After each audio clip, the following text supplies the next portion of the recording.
Okay, the first thing I'll do is just say how I came about to do this project.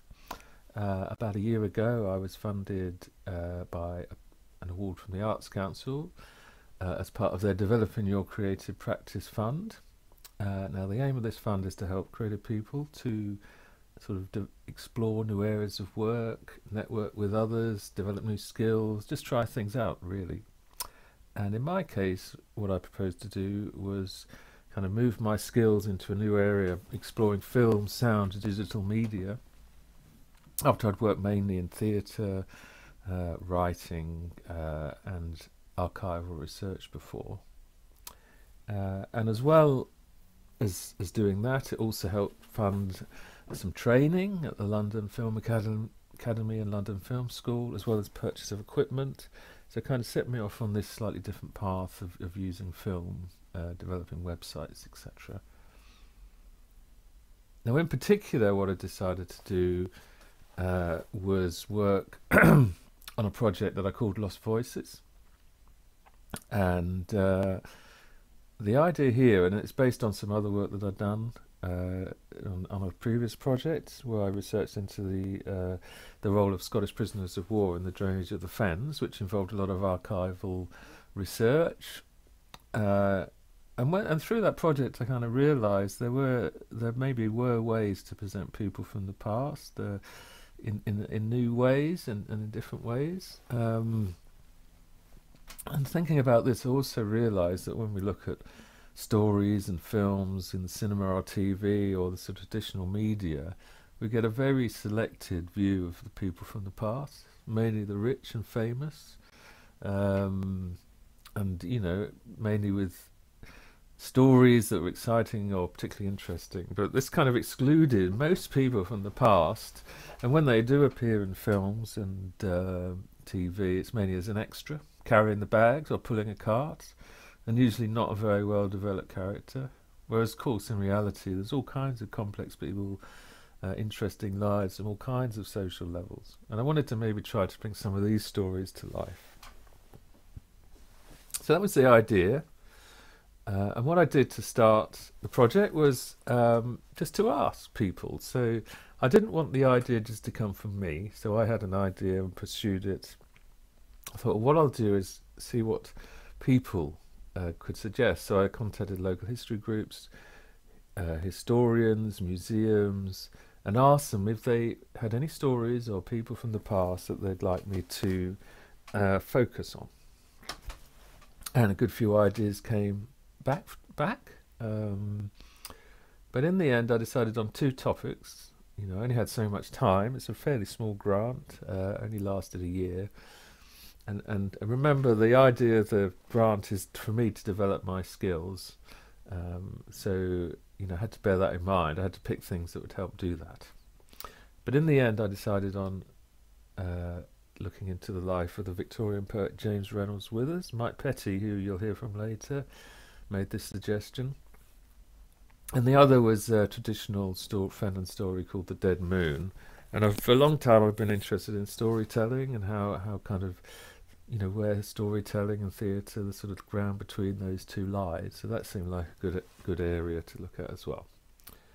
So just to say a little more about James Reynolds Withers, firstly, he was born in 1812. He lived for 80 years.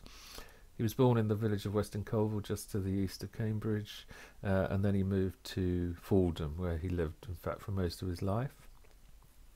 He grew up in poverty, and then as a young man, he was an agricultural labourer during a time of great rural depression in the 1830s and 40s.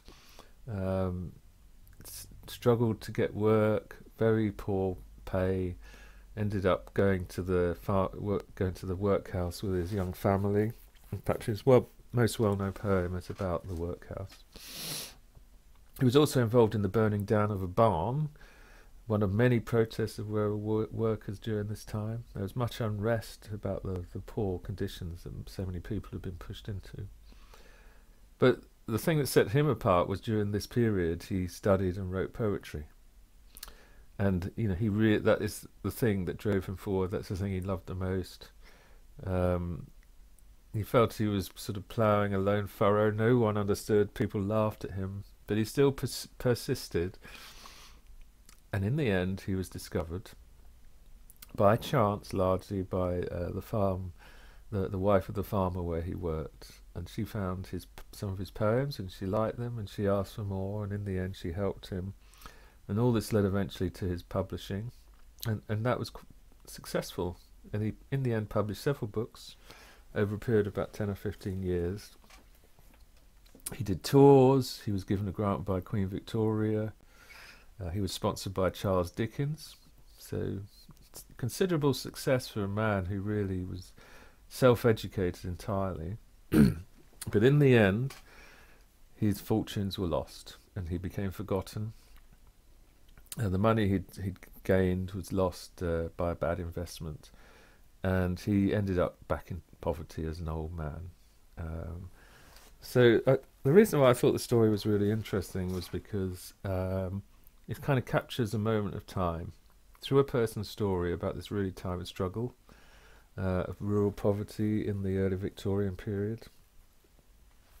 And also explored creativity under those circumstances. So it's a really interesting story that I wanted to develop. The other story, the other part of the project, I focused on a traditional Fenland story called The Dead Moon. And this is from Lincolnshire. It's first recorded in a journal of folklore by Mrs. C.M. Balfour. It's based on a story told to her by a 13-year-old girl called Agnes Bratton. It remains a well-known story, popular story told by storytellers in the region. But my idea was to film and also to create a new version inspired by the old one, not a version of the old one, but just inspired by the old one. And work with a storyteller to do that, to just explore another area of film and storytelling that maybe hadn't been looked at too much by other people. So those were the ideas, and then I'll just show you briefly what I've created. So this is the website. You're very welcome to look at it. It's available after this talk. These are some of the pages, so it's kind of each has a bit. I mean, about each of the projects. There's some other work that I've done on there as well. You can look at some of the background material, the archival material as well. There's links to that. So just to go into a bit more detail, for the films of James Reynolds Withers, I created 5 films, each based loosely on a poem, and through that I sought to tell his story. And then as well on that page you can see the memoir, which is a sound recording of a short memoir that James Reynolds Withers wrote. It's available in the Cambridge Library. It's only about 5 or 6 pages long, and again that was told by the very fine actor that I worked with, Brian Higgins, so you can see in those pictures. The other thing I did after I met the people in Western Colville where James Reynolds Withers was born, and then Fordham where he lived, it seemed like a good thing to do is just to get the local people to be involved and read some of the poetry. So although he's largely forgotten in most of the country, he isn't still known in Western Colville and Fordham. And the people agreed and keen, so we recorded them reading some of the poems, and you can see some of the people there. There's some longer poems that we had with more people reading. So that was a good way to bring the local people into the project. And it was very interesting that how different the poems seemed, or the qualities in them were very different based on whose voice was telling or reading the poem. Some had local accents, some had Fenland accents, others standard modern English accents, and different qualities I think come from the poetry when you do that. Finally, the Dead Moon story. So the original story is told here by Malcolm Busby, who I worked with, and then my version of the story, which I called The Moon and the Badger, also read by him or told by him. Very simple. So the idea of what I was doing is to keep everything simple, keep the filming simple, You know, don't have lots of complex sort of cinematographic sort of approach. Just keep the filming simple and just hope that the human voice, the quality of the human voice, really comes through. And hopefully it did. Um, okay, so what I'm going to show you now is some excerpts from the films and sound recordings. It lasts about 10 minutes. So if you could just watch, and hopefully you'll enjoy seeing what I've done. And then we'll resume with the slides in about 10 minutes' time.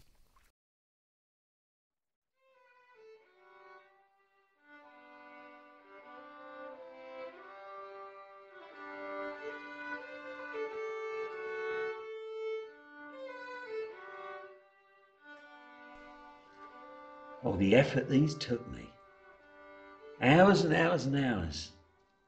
You'd find me in a corner with these scraps of paper, turning rhymes through my head. And at night, I'd stare through the dark, thinking of those rhymes running round my head. I'll sit here and you sit there. That's it.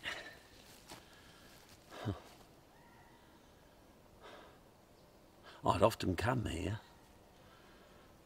whiling away the time. Sometimes I'd just sit and think. And that's when I learned all the names of the flowers and the birds. The aconites and the bluebells in the spring and the dog's Mercury now. I always loved to write of things I saw. Nature. The flowers and the birds and the trees.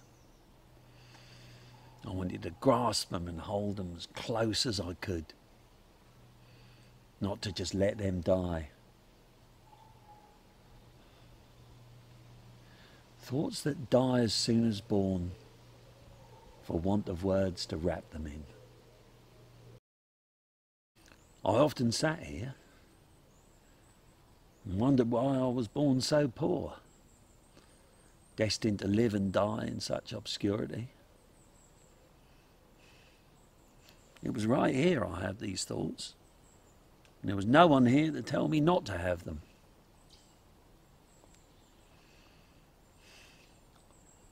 I could have had a good life. I could have earned more.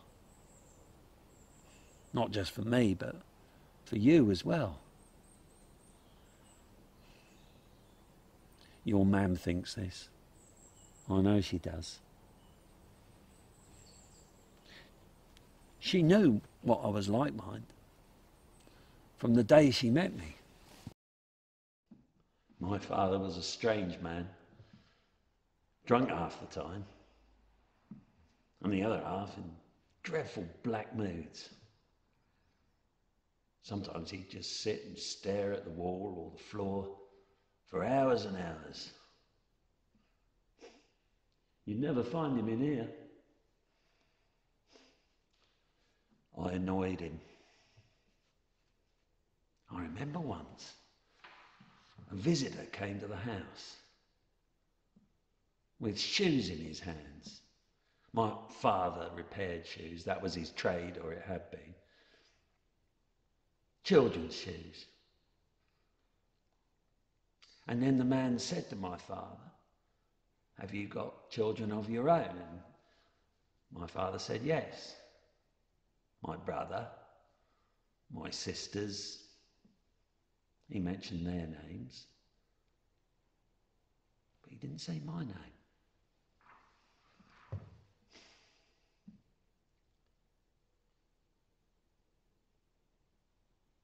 I was in the room with him, and he must not have noticed. Anyway, after the man left, I spoke straight out. I said, "Why didn't you mention my name?" I never spoke to him like that normally, but I was that mad. And he didn't answer. He just looked down at me. And then he opened his mouth, but nothing come out. No words. I noticed his rotting black teeth and his bad breath. He almost looked scared when he looked down at me. And then he turned and left. I've never told you this. I had a good job once. I was a porter at Cambridge University. Everyone said I was mad to leave that job, but I felt like a bird in a cage. I enjoyed the fresh air too much. Separating us. That was the worst part. The men and the women in their own wings, and then the children in another. And I only got to see you on a Sunday, and that was only for an hour or so. And they gave us these clothes. A shirt too small, jacket and waistcoat too large. They gave me these breeches. They were so large, they must have belonged to the fattest man in all of England. No braces, so I had to constantly hold them up as I walked around, like this. They didn't even give us a pair of shoes. Odd ones, one too large and one too small. And then they forced us to wear this strange Scotch bonnet. Your mum laughed when she saw me in that.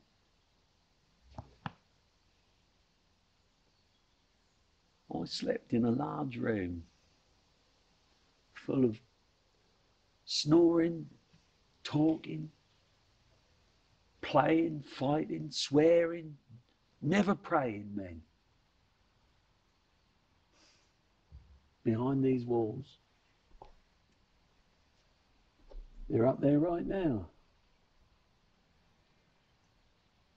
Desperate and poor. You'd think they'd want to pray. I was born on the 24th of May in the year 1812 at Weston Coville in the county of Cambridge. My father was a shoemaker and had some little property, as a house or two and large gardens, which was all sold and gone before I was born. The swing in the barn. Oh, the swing in the barn on a dull rainy day when the ground was too wet, we had marbles to play. Oh, the noise and the glee and the fame we could earn if we kicked the high beam on a swing in the barn. I have swung in the boats at the fair or the feast. I've whirled in the roundabouts high in the air. I've sought other pleasures, but could never learn a game that would please like the swing in the barn. I promised to tell you the next time we met, for you know I've no secrets with you. He has not so much as once mentioned it yet, and I really don't know what to do. When I was a boy, oh when I was a boy, and played with my hoop, or my top, or my toy, in sunshine or pleasure my time passed away, I lay down to sleep and I'd wake up to play. And the flames ascend, wider they spread, and higher they rise, and then stealthily home my course I bend, while the red glow lights the surrounding skies. Once upon a time, but perhaps not that long ago, the moon wasn't feeling very well. But who was Moon to ask for help? It looked at the planets and the stars, but they were too busy being dippers and twins and things like that, and weren't really bothered with Moon. So poor old Moon was on its own, pondering on who its friends were. It hadn't felt very well since the Americans had got to it, with their buggies and astronauts and flags, and then the Russians, and then the Chinese. What am I to do, said Moon, and it thought about what friends it might have. And it looked towards Earth, and it thought, bat, owl, No, they're no good. They're a bit skittery. Don't think they're very sensible. And then it thought about Badger, good old dependable Badger. Badger loved the moon because it helped find berries and worms and roots. Yeah, Badger would be a sensible person to ask for help. So it leant forward a bit and it shouted out to try and get heard by Badger. But nothing really happened, except for an earthquake in China. And Moon thought, well, I suppose at the end of the day I'm up here in the sky and Badger's down there on Earth. That means only one thing. I need to go down there on Earth. How am I going to get down there? And as it was thinking this, something happened to Moon that had ever happened before. Moon fainted and started to fall out of the sky. It came to a bit, and as it came to, it stuck out its arms and its hands to try and slow itself down and stop itself from falling, but it didn't work. The fingers scratched the sky. It left those marks, you know, like you get when an aeroplane goes past.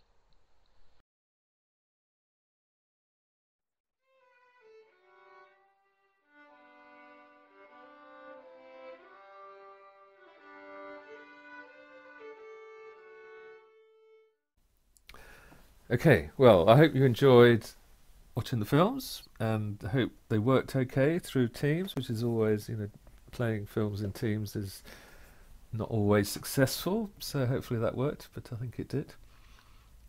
So what did I learn from the project? I'll just maybe share that with everyone. The idea really is the human voice just brings things to life. That's the basic idea I had. So, you know, you can read letters in archives, you can see lots of material, information, factual information, but I think suddenly when a human voice sort of can transform that and make it come real, and you make it think about it, it makes you think about it in new ways. So, and I do feel after I've done the project that's true. The human voice is very powerful in a way that maybe reading on the page is powerful as well, but in a very different way. I think that time spent in the archives, sitting, going through the boxes of James Reynolds Withers' papers, for example, which are in the University of Cambridge Library, that's all very time well spent. Because although you may not use that material, I think you get a feel for a character, especially reading their letters. Something about letters really does bring a character's personality to the fore. When you read books about a person, it sort of goes through the filter of the writer. If you can go back to the original material, I think that's so much more powerful. The other thing that I kind of realised through this project is the value of working with others, with historians, actors, writers, storytellers, the local community. And I think in creating projects with the sort of grassroots projects or community projects, the one thing I'd say more than other is just bring people together. Because most communities will have historians, they'll have actors, people who like acting, they'll have writers, and there'll be just lots of people who are interested in some of these stories. And if you actually put them in the same room or get them to talk to each other, then that really does create interesting outputs, and you know, and you can start developing lots of things that you couldn't do, any of those parties individually couldn't do. And it's often true, I think, that these different people do not really work together very often. So, you know, a village or a town may have a local history society, it may have a writing group, it may have a group of actors who do, you know, put on shows. How often do those people come together? And I say for these projects, just bringing them together is really powerful. When creating these sort of outputs, we tend to have an idea of, from the past times, that a play is this long, a film is this long. You can create very short pieces that could only last 2 minutes, just reading a letter. And it's amazing how powerful that can be. So let the material tell you about what to create. Don't sort of fit it in to boxes that are maybe outdated, because in the internet world, anything is fine. You know, when I started doing the film about Withers, I imagined, oh, it'll be about 45 minutes, it'll be like a play. But then I realised, actually, you didn't need to do that. Why not have shorter films just related to each poem? So that was something I learnt, very much so. People were very helpful and interested, which I expected, but it was even more than I expected, really. Some other thoughts. If you want to do a project like this, just do it simply. Just with an actor, who's a good actor, a mobile phone, a script or even a pre-existing material from the archives. Just record someone talking, you know, after practicing, after rehearsing, trying to bring everything out. It can be very powerful. You don't need a film crew, you don't need really expensive cameras, you don't need expensive sound recording material or equipment. Just, you know, just to keep things simple, and it's amazing what can be done. Think of where to put the outputs. Websites, you could have a performance in a hall, you could have screenings. Just think about these. Don't be sort of limited by what you've seen in the past. You can come new ways to share things. You know, just on a website is very powerful. It can be. And I do think that when you think about the past through a creative medium of putting a performance, creating a performance, you're actually creating a human character, and that actually does make you think about the past in a different way. Rather than collecting data or reading, you have to think about how these things work on a human level, and I think that just doing that is really powerful. And as I said, bringing people together creates new possibilities.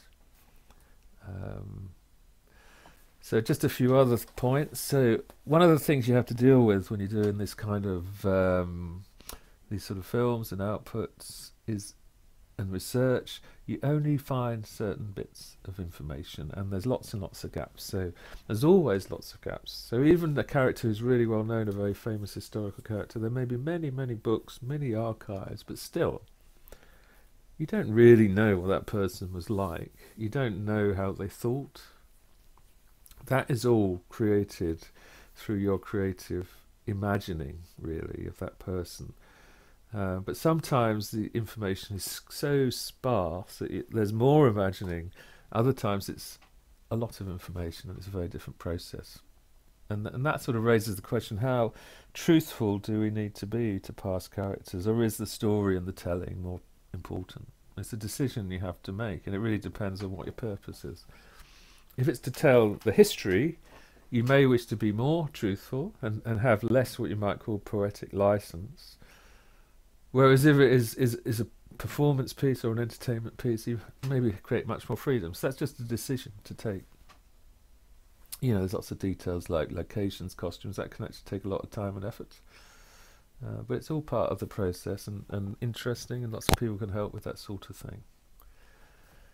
Some tips, well, do your research, but do not try to include everything, because that just, you know, what tends to happen is you find lots of interesting things and they have to go into what you're producing, but that just overwhelms your own kind of control of what the output's going to be. So you just have to be very sort of decisive and just including what you think works within the context of what you're trying to create.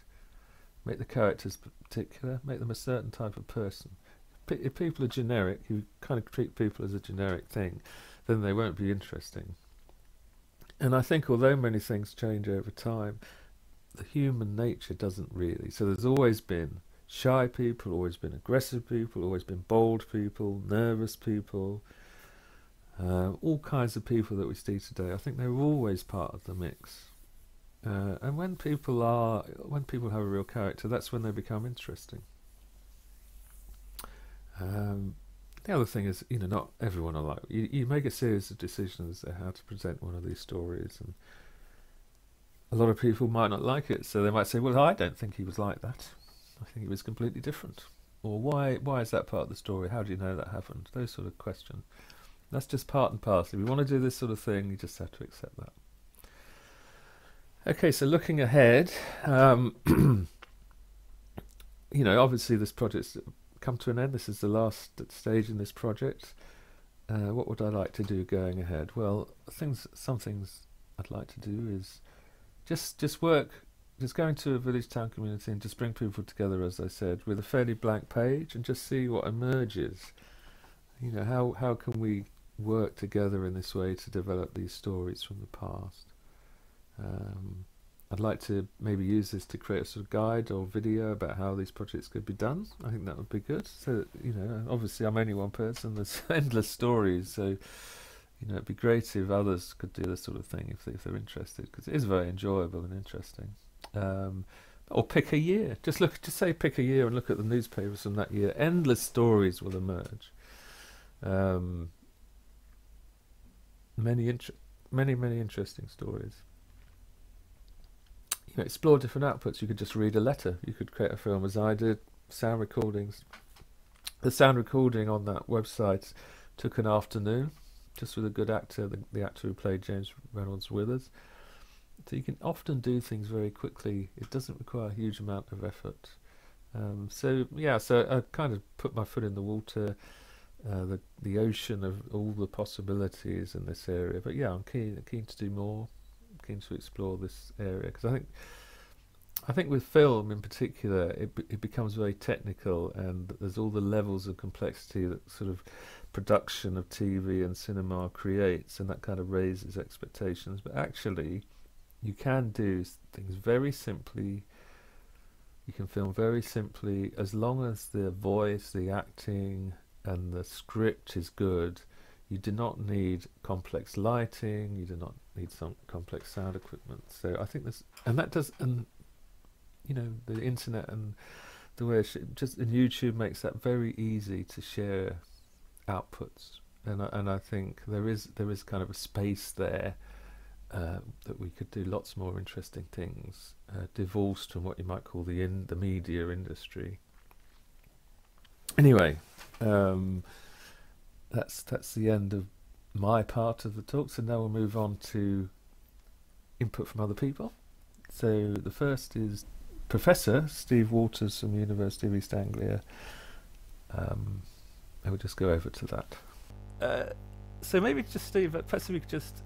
so Steve is Steve Waters sort of set me on the road, really, on all this 20 years ago.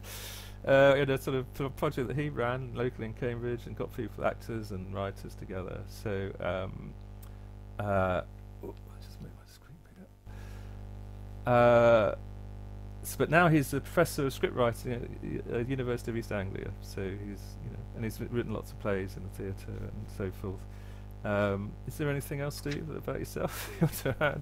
Oh, blimey. Well, I mean, let's stick to the play, shall we? Okay. So, carry on, sorry. How do you want to do this, Pete? Well, I was just going to ask you a few questions. Yeah. And I guess, because you've written a few pieces, haven't you, about historical characters?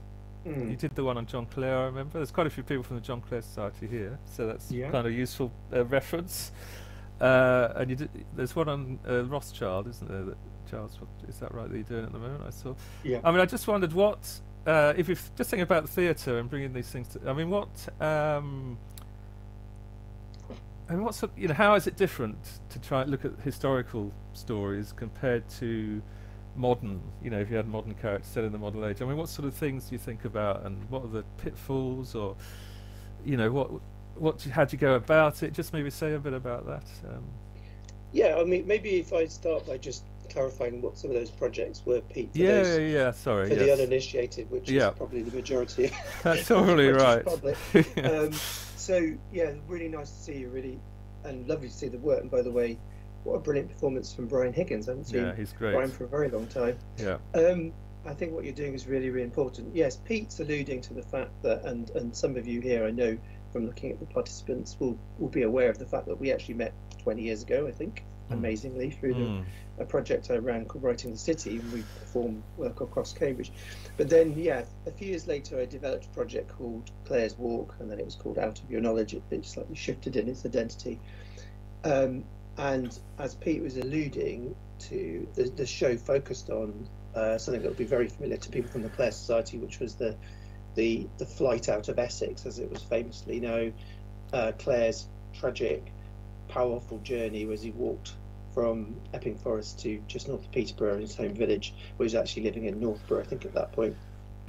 So, and that's an interesting starting point for your question, Peter, because what I generally haven't done is simply reconstruct those stories in isolation. I've always been quite interested in, if you like, seeing the past through the lens of the present, and in a way bringing into the work a degree of self-consciousness about how I've told the story. So in that instance, the project came about by me undertaking that walk with an actor, or we tried to reconstruct the walk, and I mean that's the first thing in terms of your PowerPoints, because obviously we had to go to the archives. We read Claire's very short but absolutely powerful text very, very closely.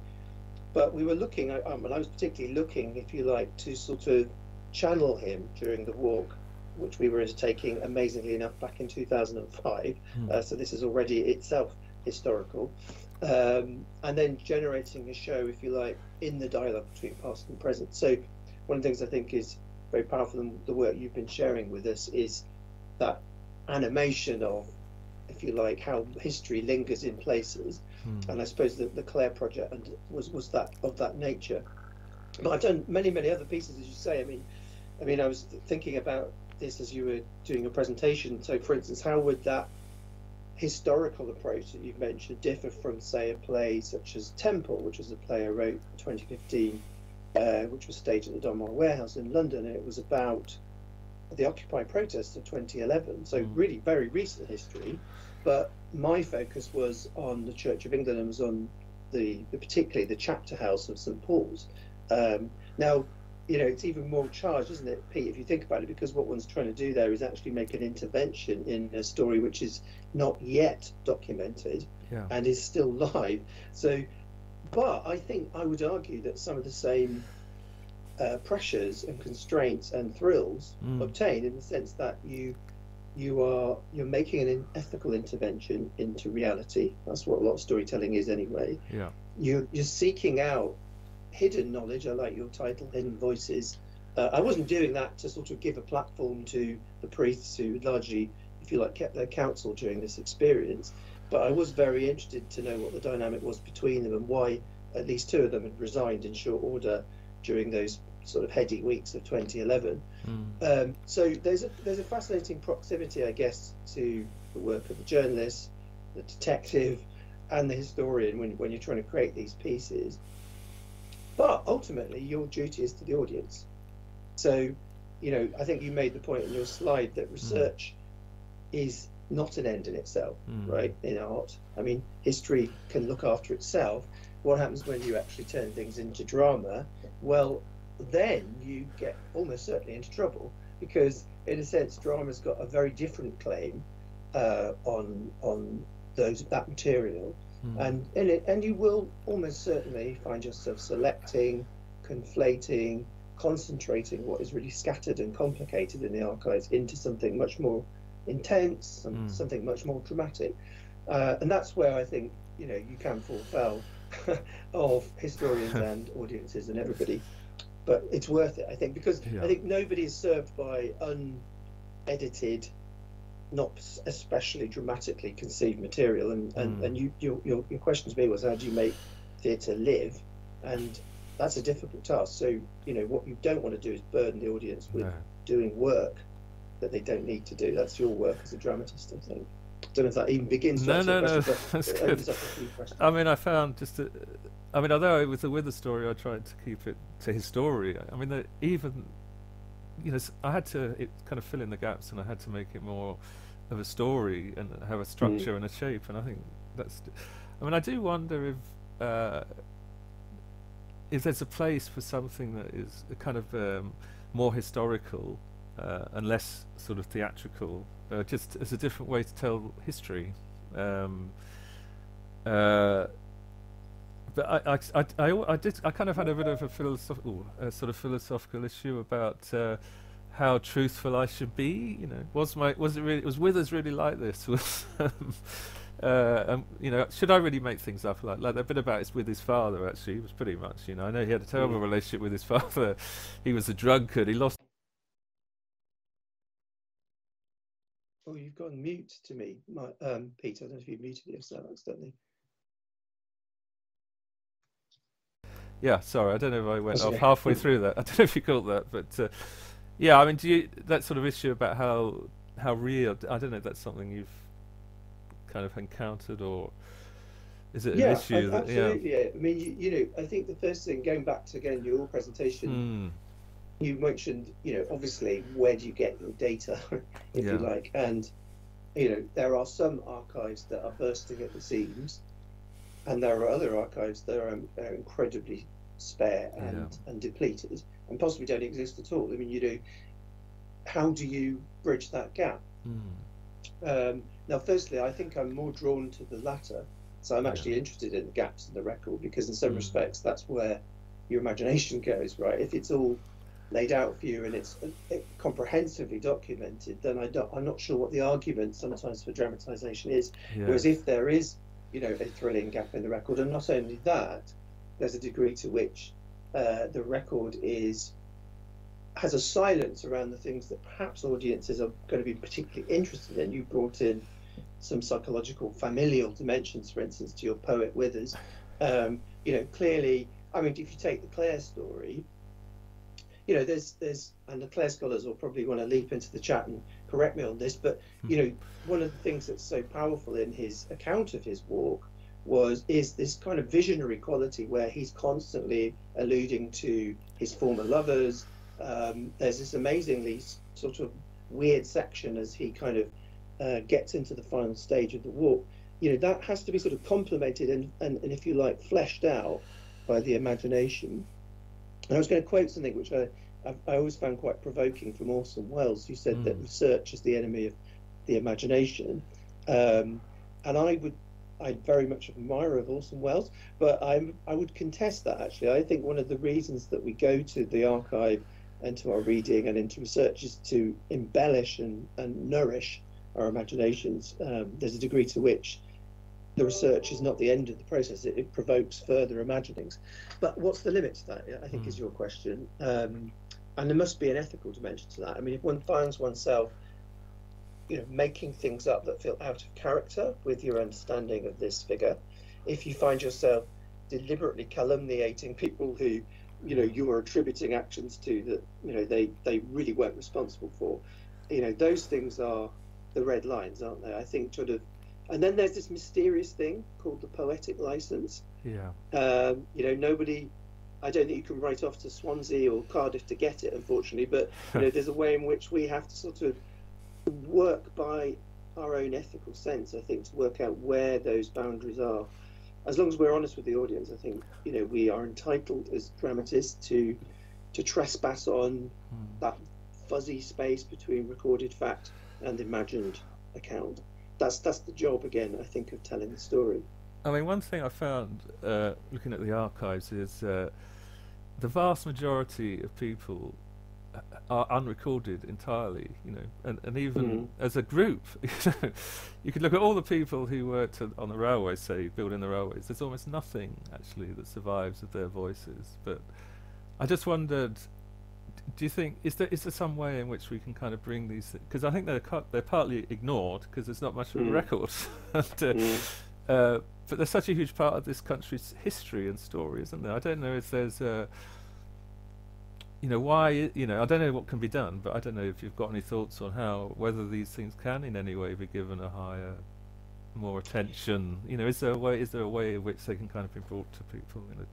Well, I mean, obviously, you know, history is written by the victors, famously. Yeah. But I think there has been a lot of redemptive work in British social history, really since the Second World War. I mean, one only has to think of History Workshop and figures like E.P. Thompson and you know, kind of Raymond Williams and, you know, people of that ilk, Christopher Hill, who put an enormous amount of work in turning the archives upside down. And that continues, like legal scholars like Laura Gowing, or there's a lot of people who are strip mining quite unlikely documents for the stories that don't appear anywhere else. They might be in court records, though.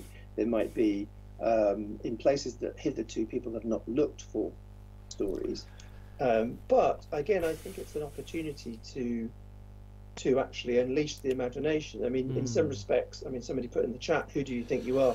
Is a really interesting example of popular historical storytelling, Yeah. because you know, who knew that Danny Dyer was related to, you know, whenever it That's was true. Edward the Third, or you know, and I think that, you know, what can be revealed through patient archival work is quite extraordinary. I'm not a professional historian, so No. you know, I can't comment fully on that, but I know that in the spirit that you're mentioning, Peter, there's a degree to which I think one of our obligations as storytellers is to fill gaps, you know, and to place in the public realm stories that are not told, or stories that are told incorrectly. I mean, obviously, right now, history is a battleground. Yes, We have these so-called absolutely. culture wars Yeah. in this country, and I think they're rather inflated at times. But there's no doubt that, you know, history is not a neutral playing field at the moment, and there's a degree to which judicious and imaginative engagement with history through drama is absolutely essential, I think. So, you know, all power to you in the sort of work that you're doing. I mean, do you think there's a kind of, could there be a way to link these different kind of groups together, I wonder, in terms of, I mean, historians wouldn't turn to dramatists, would they, generally? Or maybe they do, but I don't think, but you feel they should in a way, because I think it might be good, it helps explore the past in a different way, I think. I don't know if somehow, I don't know how you do it, but I think it'd be good if people could think, you know, in like the historical world, about how this is a way to share their research as well. This kind of work, isn't it? I don't know, Yeah, like I how think that might work, I but think historians do turn to dramatists. maybe they and do. I think Yeah. dramatists turn to historians. Yeah. I remember when I was writing my play Limehouse, which was about again quite contemporary history, Yeah. 1981. The formation of the Social Democrat Party, and the last great split, if you like, in the Labour Party. And you know, you might say, "Oh gosh, that's a really well-known story, and there's a lot of information about it." But what's so interesting is the very bit I wanted to write about is undocumented, i.e., the 3 hours spent in David Owen's house in East London as 4 major politicians deliberated on whether to stay in their party or not. And that's where one's imagination goes. In the process, I found myself talking to a lot of both the participants, those who are still alive, but also people like John Campbell, who's the sort of biographer of Roy Jenkins. And, you know, they are very excited by the moment when something which is potentially quite a niche interest can claim public attention through the pleasures of drama. How that would happen, I mean, obviously historians have to do their work and playwrights have to do their work, but I think there are encounters, I think there are places where they meet. And after all, we have this amazing history of the history play. I mean, it goes clearly back to the Middle Ages and is at its apogee in some respects in the early modern period. So we have quite a lot of interest, I think, in audiences, in the repertoire, in telling stories of history. I think one of the things you just touched on, which I think is great, is that back to the culture wars issues, I think locality and place and shared history out of communities and place is one great way of, if you like, heading off those false polarities that can emerge through history. Although you have to acknowledge that sometimes local history, you know, inevitably is celebratory in tenor. But, you know, not all of British history is to be celebrated, right? And there's a degree to which, you know, we have to also acknowledge that, you know, that there are deeper, more controversial roots in our histories, not least, let's take your Fenland history. I mean, you know, imprisoned Scottish soldiers forced to do, you know, sort of indentured labour to drain the fens and extirpate, you know, generations of life, and also cause an enormous ecological disaster. You know, that is not a cosy history, and that can only be told in a way that I think is, you know, reasonably confrontational, perhaps. But generally, I think the local is a good place to meet. I mean, away from ideology, if you like. I'll just ask you one more question and open it up to everyone else. So, I mean, just going back to when we first met, I mean, how do you think these sort of projects? I mean, I kind of believe in the grassroots. I mean, there's different levels, but you know, I like to do things small and try and get people, you know, involved. You know, I just wondered if you had any thoughts about, you know, how you could maybe take a village, or just, you know, the way you could kind of create these little things. I really feel local history actually should be on the history syllabus. Actually, students should be asked to do local history projects, and I just you know, I think there's so much there that really would kind of make people feel part of where they live, and you know, and when it's happening on the street you live, you know, it's kind of different, isn't it, to when you read it in a book. I don't know if you've got any thoughts or how you could start that going, or I don't know. I agree with you more. I mean, funny enough, when I was growing up in the Midlands in the 70s, we actually did an awful lot of what we call community studies in my Yeah. school. We went for walks and we looked at industrial history, and I actually think that had a big impact on me. Yeah. It did make me kind of, it didn't bore me, interestingly enough, at age 8 or 9. You'd imagine it could have been quite intimidating, but I think because it was quite active. I mean, a lot of the work I've done recently is quite ecologically grounded, and Yeah. clearly that is also about history. I mean, we've already touched upon the Fens.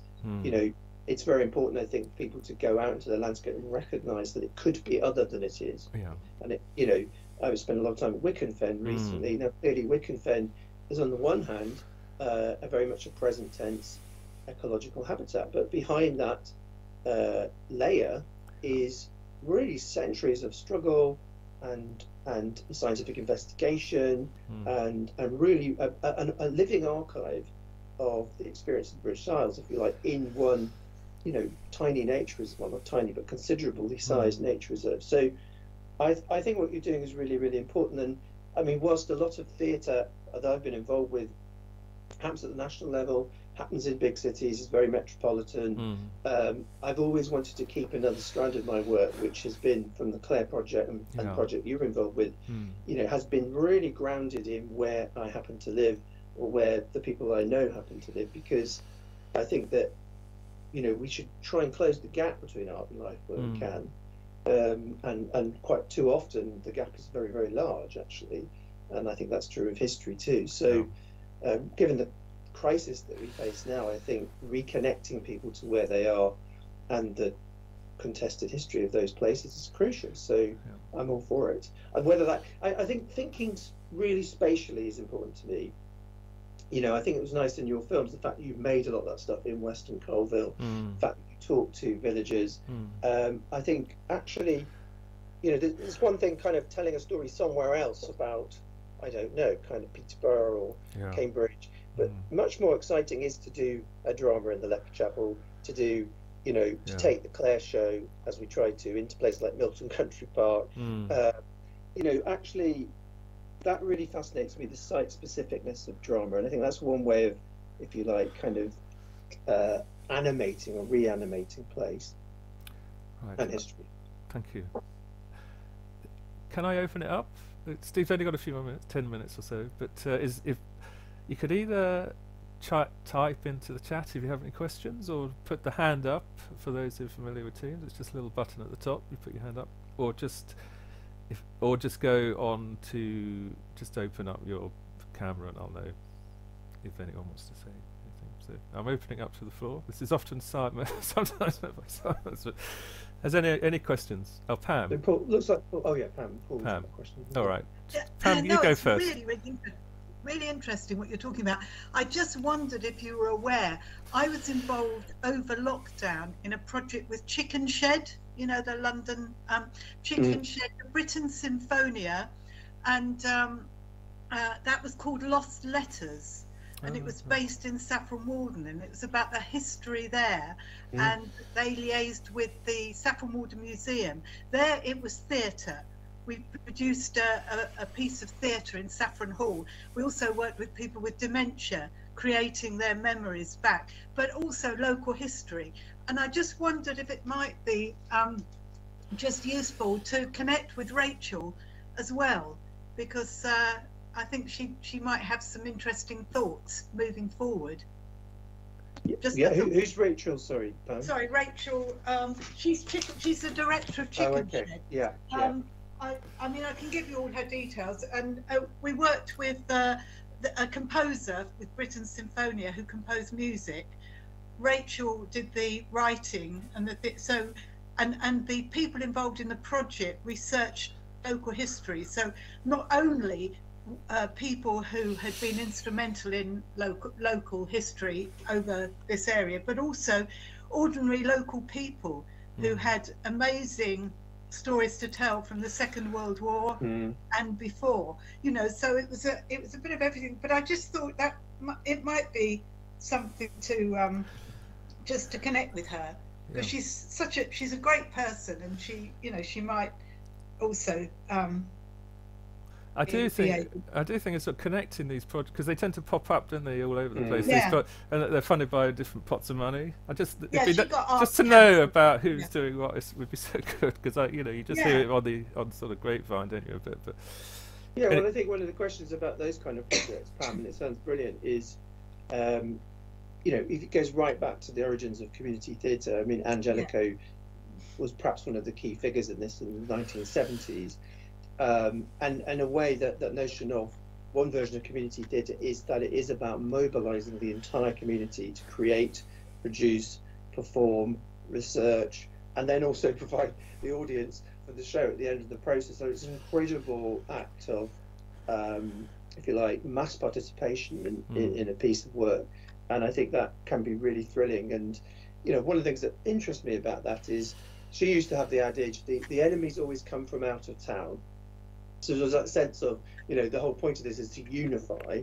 And what I'm quite intrigued is can you find a way of making that work that's also able to allow communities to be self-critical as well? And that's, because we have complex relationships to our histories. But anyway, we could talk about that at great length another time. Is Paul, have you got a question? Paul Springfield? Yes, thanks. I noticed from the agenda that Peter circulated that Steve is Professor of Script Writing. He is, that's right. And it prompted me to ask you both about the balance between, in projects like this and performances, where you have a script produced by a writer as opposed to improvisation by storytellers or actors or whoever it is. Just wondered what your observations on that were. It's a good question. I mean, obviously, it goes back to the, how the whole project's conceived, doesn't it? I mean, I am a playwright by trade, and I am a collaborator, but in a way I collaborate in phase with other people. And the argument, I guess, for the playwright as opposed to the deviser is that somebody takes responsibility for the artistic whole, and that is not something that always can be achieved by committee, I suppose, or collectively. On the other hand, that diminishes everybody else's artistic contribution. So if you conceive of it as an act of community participation, and obviously Pete has done that to some extent with his projects, you can get a really nice mixed economy. And I sense that from the film, Peter, that you didn't conceive of it as here I come. No, I didn't want it to be. I've done all the work up front, and you guys just read my work. There was a sense of sharing it. So I felt that is definitely another approach. It's not necessarily the one I take, but I can see the value of both. Hilary, did you have a question? Go ahead. Well, there was a really good couple of comments I wanted to make. First of all, I mean, my own background was in the English language and medieval history.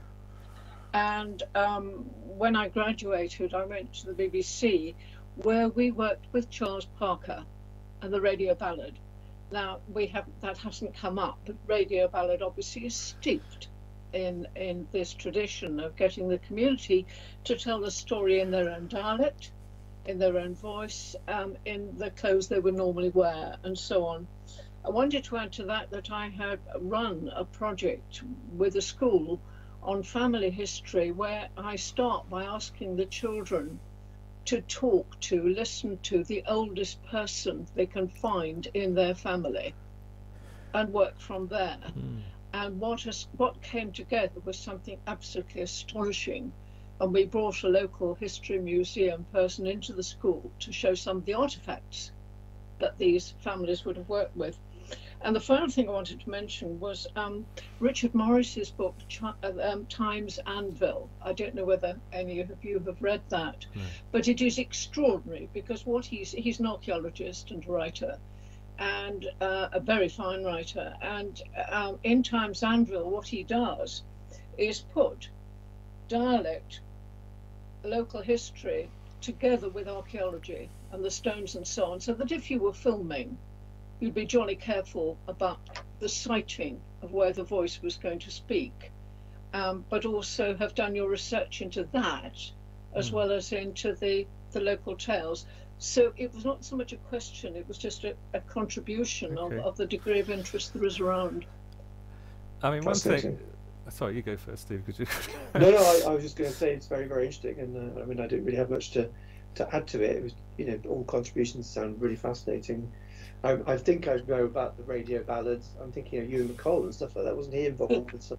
But yeah, I mean, my only contribution in this area in a big way, apart from individual books, is that I took Shakespeare's Tempest and went to the South Pacific and found out who Caliban was. And did an extensive piece of work on Caliban, which was widely distributed in the Shakespearean community. But that was really, how did Caliban survive and what did he call things? Okay. I'd like to have seen that. I mean, just to add, I mean, one thing I've realised with this project is people are really interested actually in their local history, and they're really keen. Lots of people, and I think it's like tapping almost. I think that there's a lot of interest, but also people, especially if they've got families, etc., that are doing a demanding job. It's kind of interest versus time. And a lot of people are interested, but they haven't got a lot of time, and I think that's kind of. But the interest is most definitely there. I think everywhere I've gone, people are really interested and kind and helpful. So, and if they weren't interested, they probably wouldn't be kind. Well, maybe they would, but they wouldn't be so helpful. I'm sure they'd be kind. But so yeah. So I don't. Is there any other question from Damon? How much consideration do you give to the audience? Yes, that's right. Yeah, do you want to? I don't know when you've got to go, Steve. I've got to go in a bit, by the way, just because my daughter's having a consultation. Okay. Do that. All right. But I'll just quickly end with that one. I mean, I think I always think latterly about the audience. I think when one's writing something, first draft is for you, and for the sources, and for the where this work is coming from. You're trying to honour both your imagination and the research that you've done. And the play is probably a stinker, frankly, at the end of the first draft. I think every subsequent draft, you're thinking more and more about: does this compute? Does this communicate? Does this reach people? And that's where it's really useful, again, to think about it being something that's a shared collaborative endeavour, because the workshop process might help kind of exactly answer some of those questions for you. So I would say never start with the audience, but definitely build them in as you proceed. And I think as you carry on writing, increasingly you kind of internalize your audience, I suppose. With the local question, clearly the audience framing there is rather different and really, really very interesting in terms of what's the function of this project for a community. And it sounds like Peter's given a lot of really great thoughts there. And on that note, I'm afraid I'm going to have to say goodbye to you. Okay, well, Steve, thanks for coming. It's really appreciated. Yeah. Take care. All right. Thank you. Go on to Mike. Yeah. So, if you can go on. Yeah. So, again, it's fairly open, but I thought it'd be good. I mean, just to share some of your work, Mike, in terms of maybe. I guess Mike. Just maybe I'll give Mike an instruction. So he's a very well-known local historian in the Cambridgeshire area. He, correct me if I'm wrong on anything, but he set up the Cambridgeshire collection. That was an important kind of Cambridge libraries, local information, much sort of gathering of sort of records from the past. And he's worked in many sort of stories from the past, and currently you're doing your Facebook work. But maybe expand on that, Mike. Just tell us everyone more about yourself, because I know bits. But thank you. Thank you very much. It's nice to be here. Thank you. As Peter says, I've been collecting material on local history, specifically the local history of my village, since I was 2 years old. And so for the last 70 years, everything I've done, more or less, has always been done thinking about how it relates to one particular place. Now, in the mid-1960s, I left this village for a job and got a job in Cambridge, and I discovered that Cambridge Public Library had for 110 years built up a special collection of everything that had ever been written or published on Cambridge, Cambridgeshire and the Fens. And at the time I discovered it, it had been collected for 110 years and never sorted. It was tucked away in a cupboard. And I had the great privilege of spending the next 30 odd years reading everything that had been published on Cambridgeshire that had been collected. These included obviously factual books, but they included books of fiction, and they included books of reminiscences, and they included poetry. And in so many of that, you've got real people setting out their own information. I unlocked that by first of all discovering it and indexing it and then sharing it. And so for nearly 30 years, we were sharing information with anybody and everybody who had an interest in Cambridgeshire, from the very academic right up to the child. And so often people would come into that library once we moved it into a bigger library in the Lion Yard, and somebody would come up to the desk and said, "Excuse me, I'm trying to find out something about," and I would be able to say, "I'm sorry, as far as I'm aware, nobody's ever researched that." But that gentleman sitting at the table is doing something similar, and you might like to chat to them. And so the fundamental point of a local studies library was not only that you're unlocking the material that's already been set down, but you're sharing it with modern people. So that material, as I say, included books. It also included maps. It also included illustrations, and they are absolutely fantastic ways of capturing a past and a place and putting the two together. It also included newspapers. And newspapers have been published in Cambridgeshire since 1770. And that means that for over all those years, you have somebody giving an eyewitness account of history as it happened. And in over the last 30 years, I have indexed hundreds and hundreds of issues of Cambridgeshire newspapers and share it. And again, it's so useful because this very morning, while I got back in from a walk, and there was a telephone call from Radio Cambridgeshire, who were saying that that the Queen is now celebrating her new jubilee. What was happening in Cambridge on the day she was proclaimed? How did people know? And just this morning, been sharing something with Radio Cambridgeshire about the proclamation, the different ways it was done in Cambridge in 1952. So that was what I was doing. Did that for 30 years. Now I left that 25 years ago, and after leaving it, never had the opportunity of meeting. But I continued to meet people because in the old days and continuing on, it was a case of going out and sharing it with people. And so for the last 20 odd years, we've been out 4 times a week to some sort of group somewhere. And again, they can be gardening groups, or they can be old folks groups, or they can be, you name it.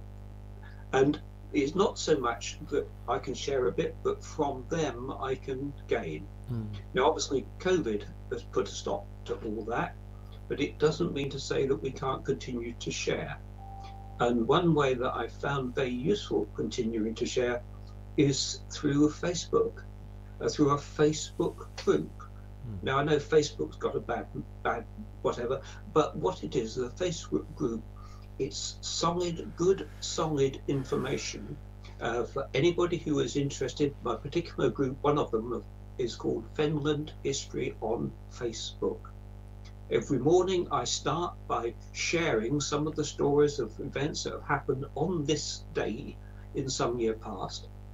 And then I go on and do other posts after that. But the posts will attract reaction immediately. I will put up a story about pea picking in the fens or whatever, and within moments people will come back and they will share their own experiences of doing that particular job.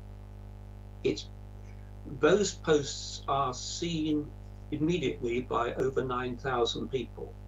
9,000 people isn't massive, but it is massive in thinking about how many people have access in any other way to, in inverted commas, local history.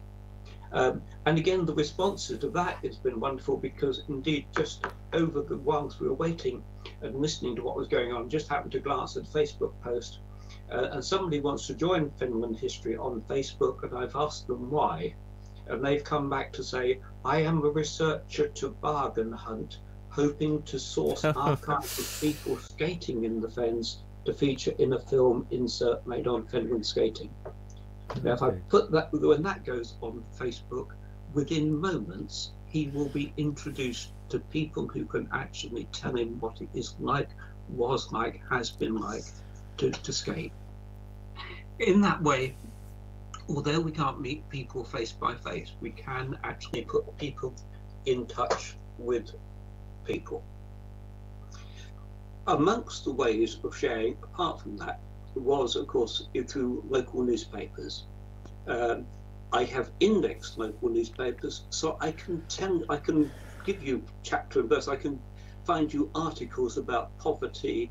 I can find you articles about the condition of children in hovels in Queen Adelaide or whatever.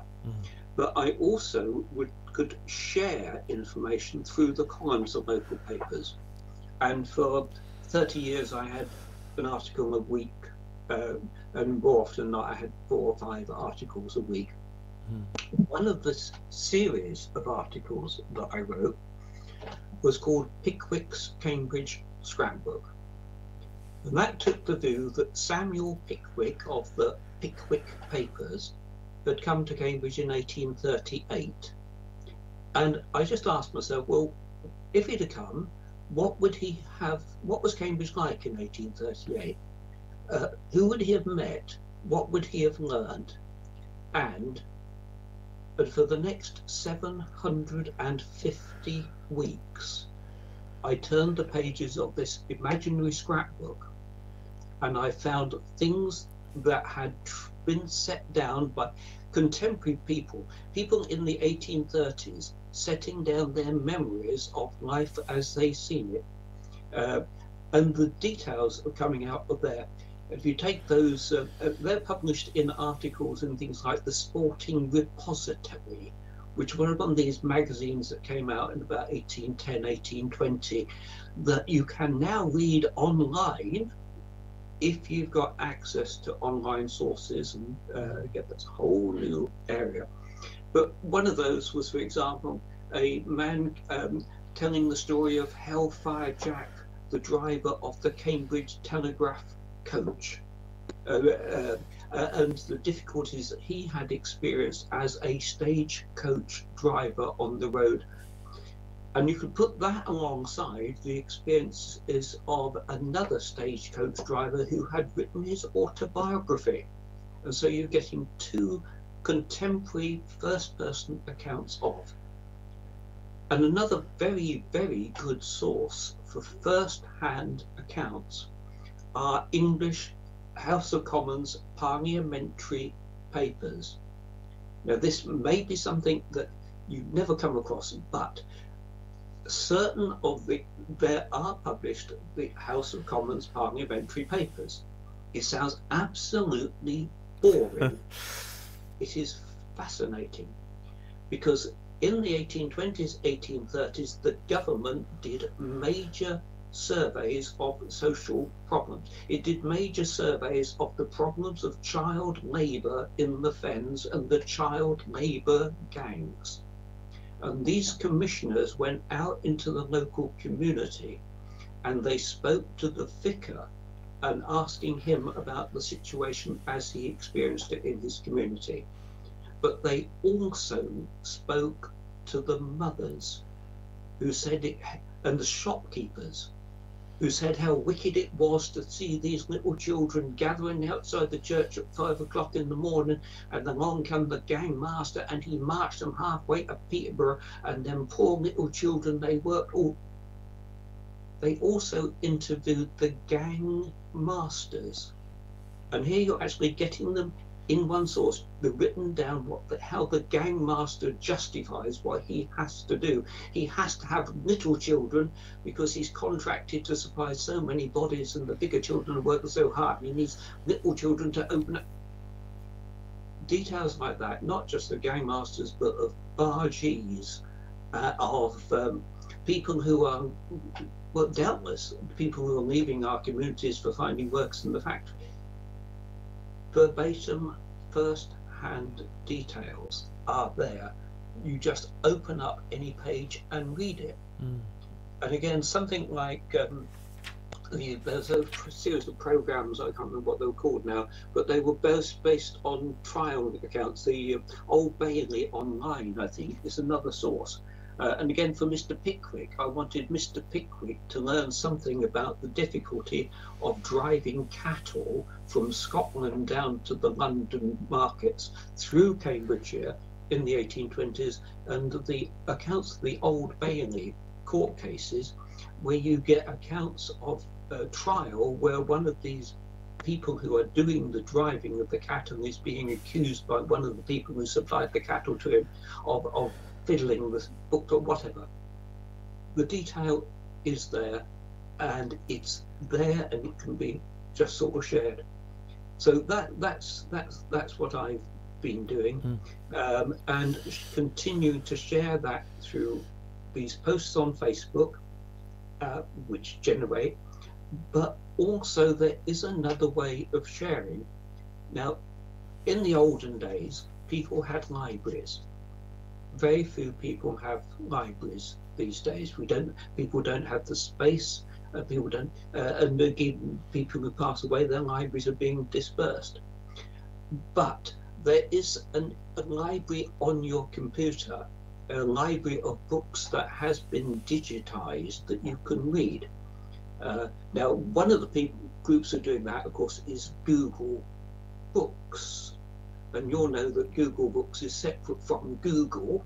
And if you go on the Google Books website and you just type in the name of a place like, I don't know, Coveney or Wardy Hill, it will search the thousands and thousands of books they have already digitized, and it will take you to any page of any book that mentions Wardy Hill. And that could well be a book of the Methodist Circuit magazines, where somebody is attending that community in 1836 or 1872 or whatever, and is describing the conditions as he finds them. That is absolutely brilliant, and it's a source that's there. But there is a similar group source which is called Internet Archive. An Internet Archive, as well as digitizing proper books, also gives you the opportunity to share information. So I have shared hundreds of detailed posts and transcripts and things to Internet Archive, where you can read them, download them, do what you... And over this period of lockdown, they've been used, I think, they've been consulted about 70,000 times. They include a Cambridgeshire scrapbook, which is a summary of stories relating to Cambridgeshire from 1897 to 1990. And indeed, this morning, I had contacted from the Radio Cambridgeshire who wanting details of how the Queen was proclaimed, so that's coming on that. And those are on your computer. You can read this 4,500 page scrapbook. You can download it, and then you can just search it for any word or phrase, bus or railway or sewer or whatever. And you'll get a little summary of an article that appeared in, say, the Cambridge paper on the 3rd of August, 1896 or 1905 or 1952, and it's capturing the spirit. But in addition to actually having a summary of the story, I have also placed on Google Photographs actual copies of the original articles. So when the researcher from Radio Cambridge called this morning, I could send her a copy of the report that appeared in the Cambridge News on 1952 on February the 8th, which gives a detail of how the proclamation was made. And of course, in addition to that, it also has the stories that appeared alongside it. And it's those. So again, when I share each morning on Facebook the stories, I often will share a copy of the cutting with just enough of the surrounding stories to get people to start investigating. No, they want that one. The object of that, of course, is it is getting people interested and involved, and so indeed what Peter has done with Withers is a good case of coming together. Now, I came across Withers when I was in the Cambridgeshire collection, and on the shelves there were these volumes of Withers poetry. And as I was cataloguing books, and the only way you can catalogue a book is to read it, I was reading through Withers' poetry, and I spotted that poem that he'd written about the Fordham Fire Brigade. And I thought, that's interesting, because it's a poem about Fordham, but it's also a poem about fire brigades. And I known, because people were coming in, they were researching fire brigades. Now, if you've got a poet who is describing the organisation of that, so I put an article in the paper, and it carried on and carried on and carried on. And then at Western Colville, it came up that they were going to celebrate the birth of this poet. And so I was invited to go along, because and to give a little bit of talk about James Withers. There was going to be a proper poet did the main thing, but I just did.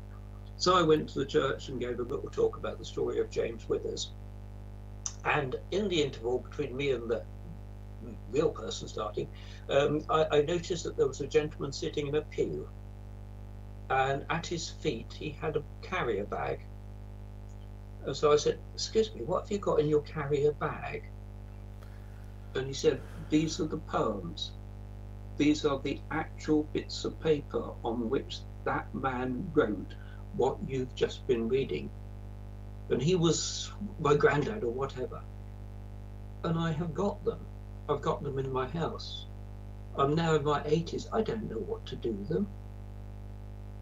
And again, what we've done with them, helping to spread the word through Peter and the rest, have now ensured that those poems are not going to be disappeared. They have already gone to Cambridge University Library, where they are now being assessed by some of the academics.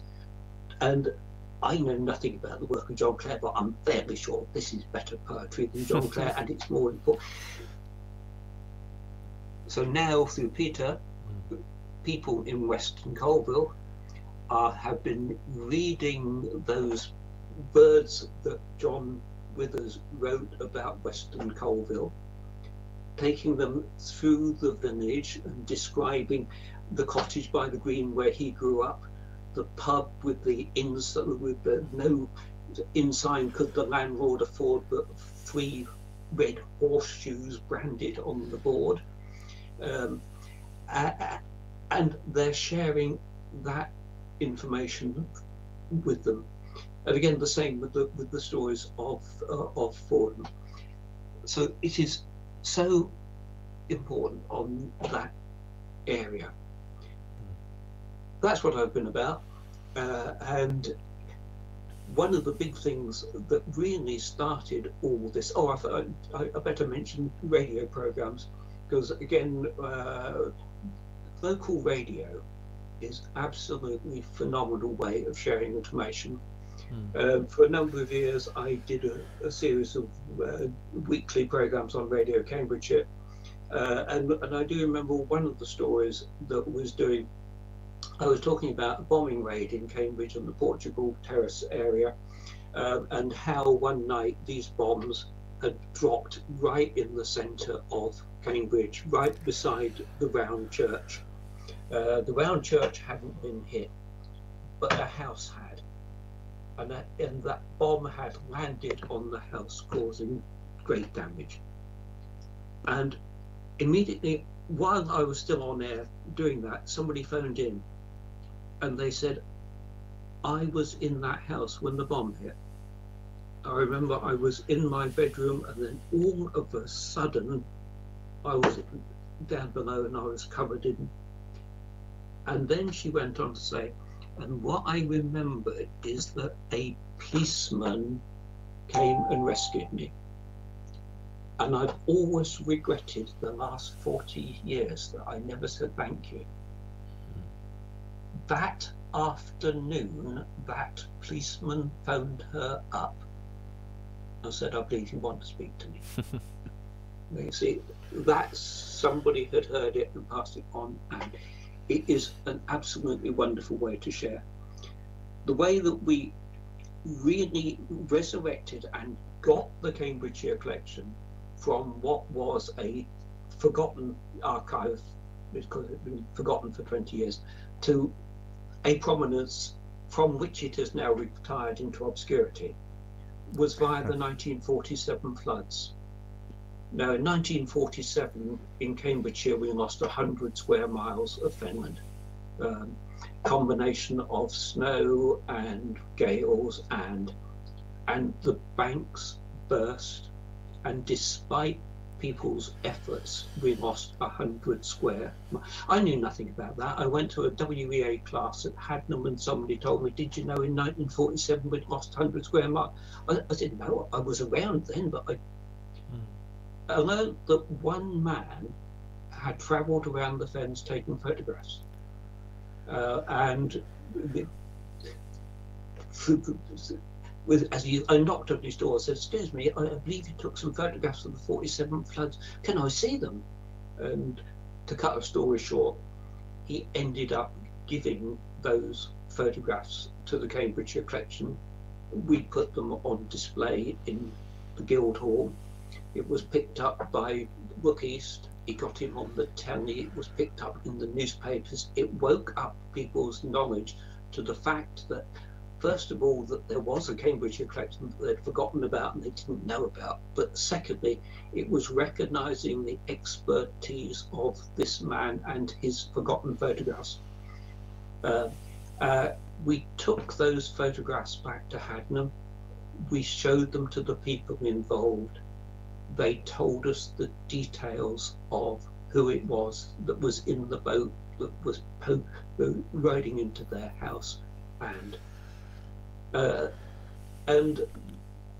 so that in turn was then picked up by TV, including a certain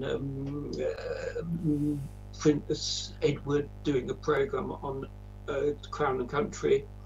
And the most important thing about that was not only that he filmed me talking about it, but that he filmed one of the people that were actually involved.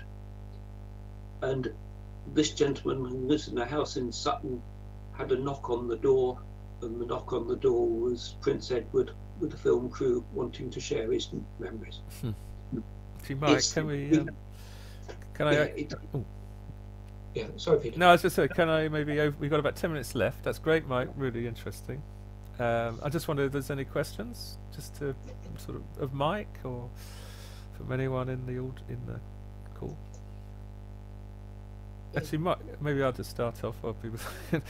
I mean, there's so you know, there's so many stories, aren't there, and so much history. I mean, it's quite hard to find to sort of focus on one. I think I don't know if there's any to sort of capture the time. I think that's one of the things. I don't know if you've got any thoughts on which, you know, are there really, you know, are there finding those stories that really tell of a time, or, you know, how, yeah. The stories are out there, and again, we just, one of the things you said, you obviously you can look at a place. Looking at a place is so easy, because these days, especially when you got photographs, and there are lots of photographs out there, I every day publish a post picture. The easiest thing in the world is just to get your camera and to find where the photographer stood and to take a modern picture from the same angle. It's ever so easy, and then you can comment on it. That's how I got interested 70 odd years ago.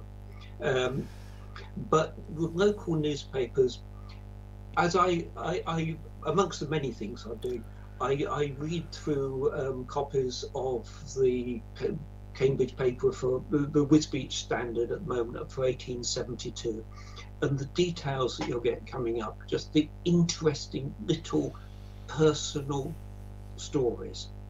One personal story, again, was from a Cambridge paper, was I found a notice, just a little notice about the disappearance of a Cambridge shopkeeper. This man had a shop on Cambridge Market Square, Market Hill. He had disappeared, as had his shop girl. The wife had no idea. The story broke a little bit later that he had, the two of them, the man and his shop girl, had taken a boat to Australia. This came about because on that boat there was a member of the crew who recognized him. So the member of the crew had written to his wife to say how he'd seen this shopkeeper, and his wife had told the shopkeeper's wife. The two had gone on to New Zealand. Now, if we think, well, how on earth did that come about? I put that article on Finland History on Facebook. Within moments, somebody looked into that, and they came back, and Eugenie said the man married his shop girl, and they started a new family in New Zealand, and they had 4 children. The family in New Zealand knew nothing of the family in Cambridge, and the family in Cambridge knew nothing about the family in New Zealand. But they have since met up. How could she know that? And then within the last day or two, we've had people who were connected with those families sharing their personal knowledge. And that is all. There's just, you can, as you say, there's so much there that you could just take and go and take it and yeah. Okay. Shall I open it up to everyone else? But the same, if anyone wants to say, just maybe go on, just switch your camera on, and we'll just take a question from Mike. I know it's a long session, so people may be tired, but I mean, maybe I'll just ask Mike one more question. I mean, looking at the future, I mean, how can we get people who are busy with their day-to-day life and young people in school interested in their local history? Because I think a lot of the interest is people who get a bit older now, I suppose, and retire and so forth. I mean, do you have any thoughts on doing the brilliant work you do, but how can it kind of more people do it and get involved, across the different ages, I suppose? Yeah. Well, the world has changed so dramatically. I mean, we have lost so many of our archive resources. Now, in the distant days, at the end of last century, when I was working, I had colleagues in Norwich, and I had colleagues in Ipswich, and I had colleagues in Bury St Edmunds, and they were doing for their area what I was doing for Cambridgeshire, and that was trying to continue to collect everything that's published. Because so many people now are writing these marvellous family histories or reminiscences or village histories, and if they are not put in a library, they disappear. People just do not know they exist. Now, I was having difficulty in those days trying to keep up with the mass of material that was coming out, and I had a staff of 5. And today, of the Cambridgeshire collection, there's a staff of 1.5. So that we're losing all of that. Actually, on that, in the Cambridgeshire archive, the guy there, the head, told me they're 50 years behind in terms of cataloguing all the material they've got in the archive. And again with the archives, what you're obviously looking at is a lot of what they're looking at is manuscript material, which gives you all the challenges and the interests of handwriting. And actually, we've got a question from Roger. Do you want to? Well, hi, can you hear me? I just want to say, I mean, I'm Roger Lee, trustee at the Museum of Cambridge, and how much we really appreciate what Mike's been doing. Yeah. And I just wanted to point out really that, I mean, our relationship and our audiences have been transformed during lockdown, and also our awareness of how we can connect with communities, you know, right across the world now, and particularly we're coming, you know, with the collection of oral history. Interesting, talking about the shopkeeper and his daughter. Just a few months ago, I had an email exchange with one of the descendants in New Zealand, who sent me back his own history of exactly what happened, which was extraordinary. And I put that up on Capturing Cambridge. And that's an indicative of the sort of interaction we're able to get now. And I get sent every day little bits of potted personal family histories and photos and things like that, which was inconceivable, you know, 3 or 4 years ago. And there is a mass of people out there, you know, as Mike said, who have done enormous amounts of work on their family history and are sitting there on enormous amounts of unpublished material, you know, and either through, you know, Mike's Facebook pages or through the Museum of Cambridge. Now, our mission now is to make that digitally available to you know, a global community of people who are absolutely fascinated by it. So, and I think the opportunities for collecting oral history, you know, and those sort of personal and family reminiscences are like they've never been. You know. We just got to have the capacity now to store that digitally, and you know, therefore to make it accessible to to a global community. Yeah, certainly. What you're doing in Capturing Cambridge is absolutely brilliant. I mean, and again, I am sure that it's like with the Cambridge collection, there are so many thousands of people who do not know that it's there, and once they discover it, realise just how important it, and the fact that you've taken it and shared it and made. Again, it's very similar to what the museum, the Farmland Museum, have done with their oral history records. Lorna and Mike Delanoy and their family from Hadnam, who had the Hadnam Farmland Museum, their children went out and they made interviews, tape recorded interviews with local people and doing country life, which were initially recorded on cassettes. Those tape recordings on cassettes, whatever. But they have published that online, and so again, you've got that sort of, there's so much out there. What we really need is a guide or a library to all these various sources. Absolutely, yeah. And we will all be swamped because there's so, but that doesn't matter because it's giving. It's like with these Facebook posts. It will probably takes about 3 minutes to read one of my posts, and I do 10 posts a day. And if that you multiply it up by 90,000, you just think how many people are getting something out of that, like people who are contributing to Capturing Cambridge, and the way through Capturing Cambridge you're being able to share the material that's been built up in the past by generations of people before us. Actually, we are kind of moving to the end. There is a question from Susanna, who's been waiting a little while, I think, so maybe before we end. Hiya. Thank you. Just to introduce myself, I'm the half that Mike Petty has just spoken about in the Cambridge collection, or one of the halves. Oh, right. And you're saying about, you know, how do we encourage new people to look at, and I think one of the things is local history. Some people are put off by the word history. Local studies, some people are put off by the word studies. But it is pointing out to people that it may take a bit of effort, but it's not difficult. Go and ask. And once you start, I mean, reading an old newspaper is a rabbit hole you will just drop down, because you get sidetracked and you find something else, and then you try to find the next article that follows on. So I think people are interested. It's just like being a local gossip, you know, you're finding out about what happened in your village 50, 500 years ago. So, you know, it's encouraging people to take that first step, which is what we try to do. So we're moving on to social media, which is a good way of interacting, but it's getting out there into places and saying to people, this is what we've got, come and ask us. So just a plug there. Thank you. And again, the libraries are so important because you're not just putting people in touch with books. No. You're putting people in touch with people. Yes.